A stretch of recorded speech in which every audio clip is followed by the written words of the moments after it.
عليكم ورحمة الله وبركاته. الآن نعيش أكبر حدث رياضي في العالم، كأس العالم قطر 2022 الذي يشاهده أكثر من 5 مليار بني آدم. جميع المنتخبات المشاركة تحاول نشر ثقافتها وتراثها للعالم. وممثل اليمن في هذه البطولة هو عازف الإيقاع الشعبي ملاطف حميدي الذي بينشر جزء بسيط من تراثنا ل5 مليار شخص. ضروري يوقفوا معه ويفتخروا فيه، لا والله ضروري ما يحسدوه ويهاجموه. ليش يطلعوا حاجة مثل اليمن؟ لا نطولش عليكم، يلا نبدأ بالفيديو.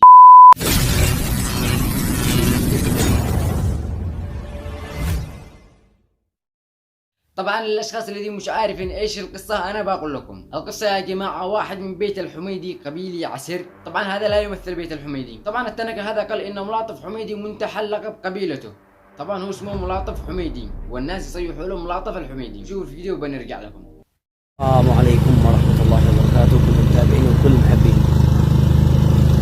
تحيات لآل بيت الحميدي، واعتذار بسيط بسبب انه اسم ملاطف حميدي القملي من حراس وليس الحميدي.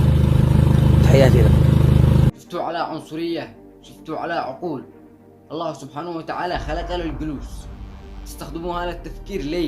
ليش تعتذر انك من قبيلته او تقرب له؟ والله اني كبير اعلم ابليس بالجنة انك تقرب له.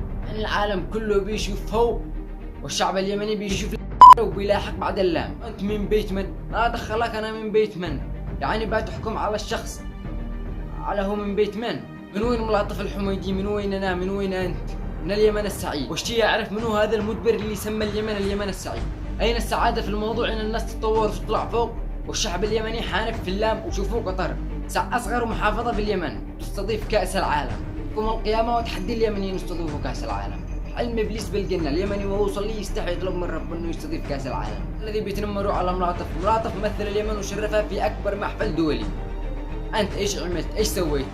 خلاص سكت بس. للاسف لازم نعاني من العنصريه والكبر في مجتمع يفرق بين الناس على حسب قبيلته واصله. في القرن ال21 ولا زلنا نسمع مصطلحات ماتت وانقرضت عند العالم زمان، إلا في اليمن تسمع هذا قبيلي، هذا مزين. ملاطف الحميدي استطاع أن ينجح وحده، وصل رغم عن أنف أكبر.